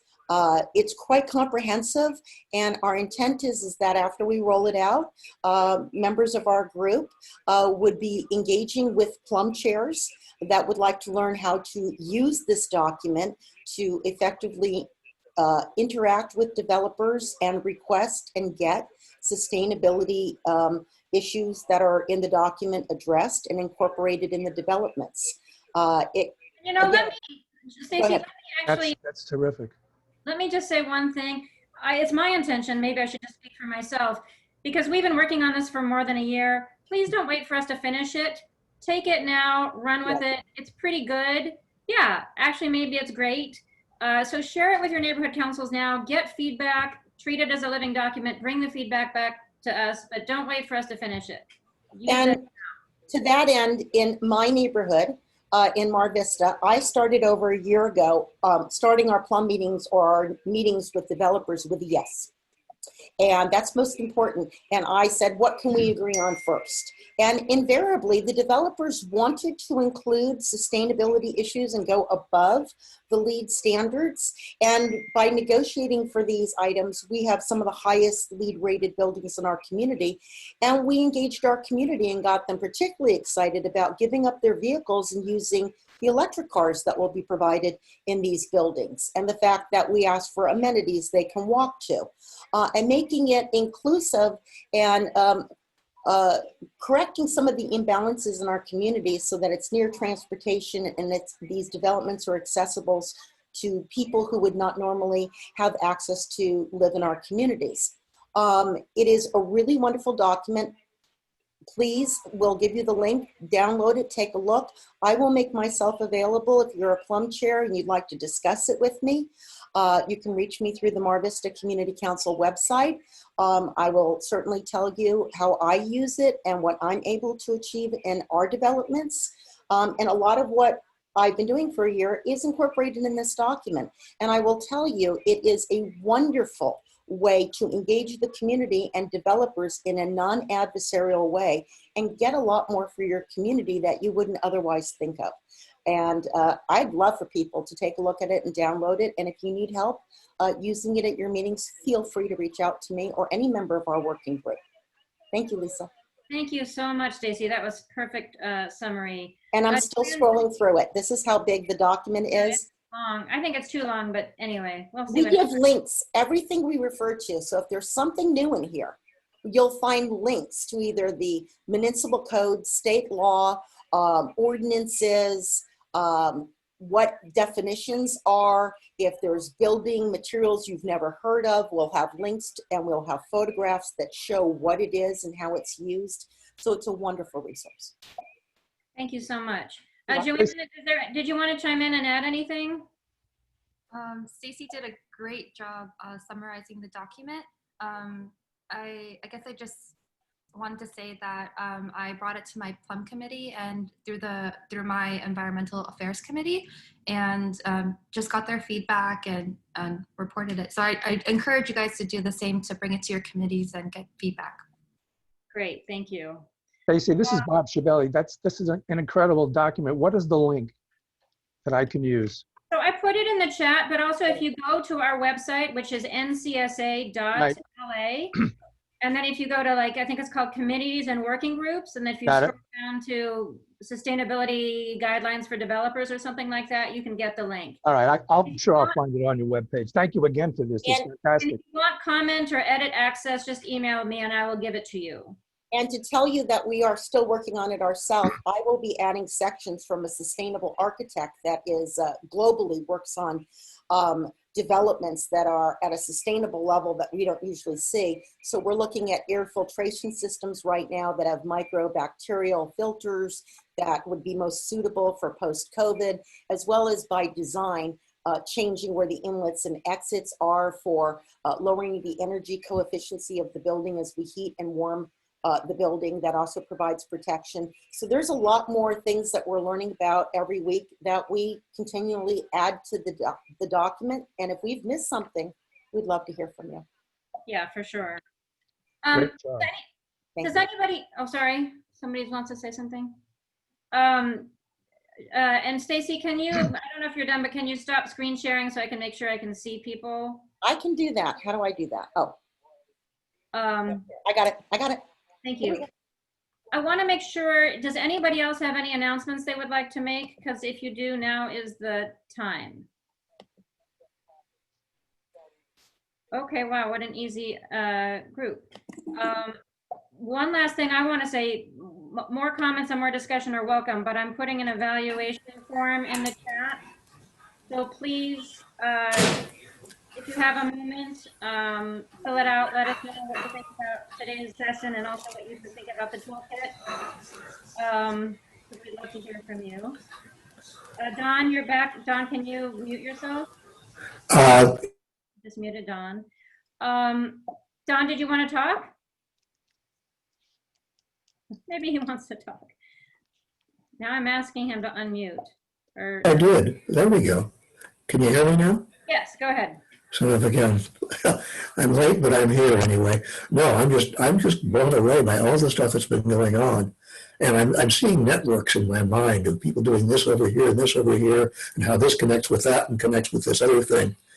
And I think I said on the chat, let's see if we can put all this stuff together and see what's going on. Well, some of it's being done by the city, but an awful lot of it is being done in the neighborhoods by the neighbors, and people getting together that, I can do this, I can do that. Well, this fits together. Keep this going and make it go. I think this to me is the essence of sustainability. Well, and to me, I'm glad you said that, Don, because to me it's the essence of what the Alliance is supposed to be. So I'm glad that it feels that way. Any other thoughts, things people want to say? Oh yeah, sorry, Bob and Conrad, maybe others? Yeah. First of all, I want to say thank you for running an excellent meeting, Lisa. I'm very appreciative. I'm particularly appreciative of the fact that everybody got to talk and I heard lots of different ideas and I saw some real work product. That was impressive.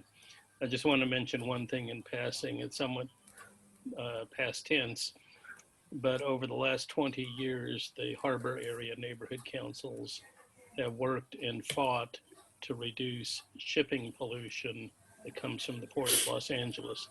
And this was about 25% of all the diesel exhaust that was coming into the basin. There have been some very significant advances cutting that pollution by about 50%, but there's still a ways to go. And this alliance ought to at least be aware of that. So yeah, actually, Lorraine, do you want to say anything about that? Are you still here? Because Lorraine brought a recent development to the advocacy committee's attention, and so we are working on this. Is how I would describe. Sorry, I missed the question. He was talking about the port, the pollution from the ports, and I know that you recently made the advocacy committee aware of this issue. So I didn't know if you wanted to chime in. Right. So yeah, so there was a recent vote on in City Council related to the ports, in which regulations were actually reduced and downgraded. And in addition to that, we've had real problems with